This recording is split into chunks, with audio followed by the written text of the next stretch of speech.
Okay, now we're talking about the second danger to being offended. What is the second danger to offense? It separates people. It drives a wedge in between people. Now, if you're married, you already know this. It's so easy to let the smallest little offense come in between husband and wife, and boom, you're offended. Yeah, you don't want to snuggle up and be on the same bed right next to each other. You're on one side, they're on the other, because you let offense come in. Okay? The devil's so happy to just stick his foot right in the door and come right inside. Okay, so that's why Ephesians 4:26 says, don't let the sun go down on your anger. Because God wants us to be quick to forgive, quick to let go of offenses. Okay, we don't want to let those offenses come in our hearts. We already talked about Proverbs 18:19. A brother offended is harder to win than a walled city. That offense puts walls up. It puts the wedge in between us. It separates us from each other. So someone once said that being offended is a natural consequence to leaving the house. Well, I understand what they're saying. They're saying don't expect to step outside without getting offended. But I'm going to say you can get offended right in your own house. Yes? Okay. I'll give you an example. Let's look at Cain and Abel. They're brothers. And they got offended. Why? Cain got offended with Abel because God accepted his sacrifice and he didn't accept Cain's.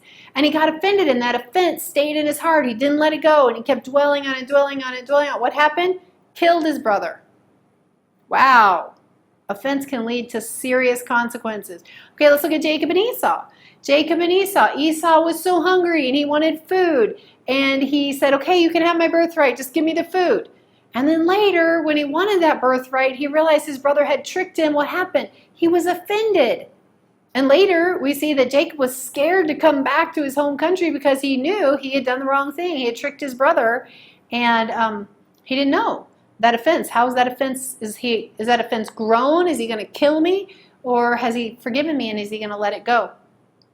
So Albert Einstein, who is like one of the wisest, most intelligent, maybe not wisest, but he's known as like one of the great intellectual thinkers of all time, he says, a weak person goes for revenge. Okay? A weak person does revenge. A strong person forgives, and an intelligent person ignores.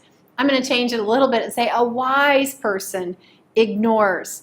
Okay, I remember as a child with my mom, anywhere we were, walking, going to the store, anything, if she saw a penny on the ground, she would just bend right down and pick it up. We'd just be, going at a good pace. She wouldn't even break stride. She would see that penny, she would just pick it up. But you know what? A penny isn't worth what it was then. And you know what? Many of us would see that penny or whatever coin is of the least amount of value wherever you are, maybe 50 paise here in India, and you would say, that's not even worth picking up. You know what? That's how offense needs to be. We see that offense, it's not even worth picking up. I don't even have to be that strong person to forgive because you know what? I'm going to be the wise person and just ignore it. I'm not even going to pick up that offense. So as we go the second mile, I want you to think about offense that way. It's not even worth picking up. You know what? We're going to just overlook it because what we learned before, it's to our glory to overlook an offense. And God's desire is that we would be together in unity. We don't want an offense to separate us from our family or for the people that God wants us to be a part of their lives, and especially the people that we should be bringing to Him. So choose. If someone offends you, choose. Let it go. Better yet, don't even pick it up.